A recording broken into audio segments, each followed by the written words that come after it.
So guys, itutour ko kayo dito sa ating 2-bedroom condo unit. So ang ilalabas nyo lang dito ay 10,000 cash out only for the bank or Pag-ibig financing. So, complete na yung unit natin. Gamit mo na lang yung kulang, pwedeng mo nang malipatan. Later on, ipapakita ko sa iyo yung sample dress-up unit. So equally divided na po yung 2 rooms natin. Yan. So ang size po nito ay 30.60 square meters. And then ito naman po yung ating toilet and bath. Okay, complete na yan. Meron na rin po yung shower head at syempre yung toilet and bath fixtures po natin. So ganito po kalawak yung ating living area dito sa 2-bedroom unit. Alright? So punta naman po tayo sa dress-up unit. So sa left side po, ito po yung ating sofa sa living area. And then dito naman po, pag kanan nyo po is yung ating TV. Okay? Yung TV rack.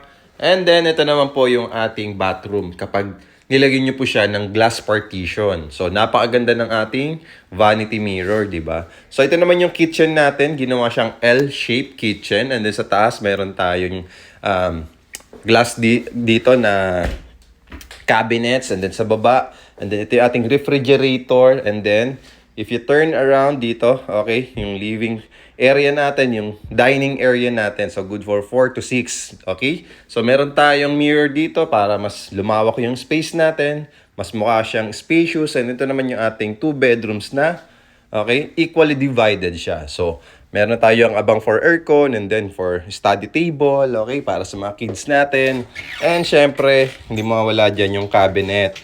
Alright, so dito naman sa kabilang room, ganun na ganun din, di ba? Dahil equally divided siya, nasa sayo kung gusto mo maglagay ng double deck dito and then ganito pa rin yung design niya.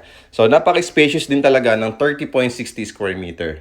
So kung gusto mo din mag-invest dito for only 10,000 cash out only, wala ka ng down payment na ilalabas, 2-bedroom condo unit na pwedeng lipatan agad within 30 days to 90 days process lang, follow na bago mag-message at mag-comment para ma-prioritize ko yung inquiry mo.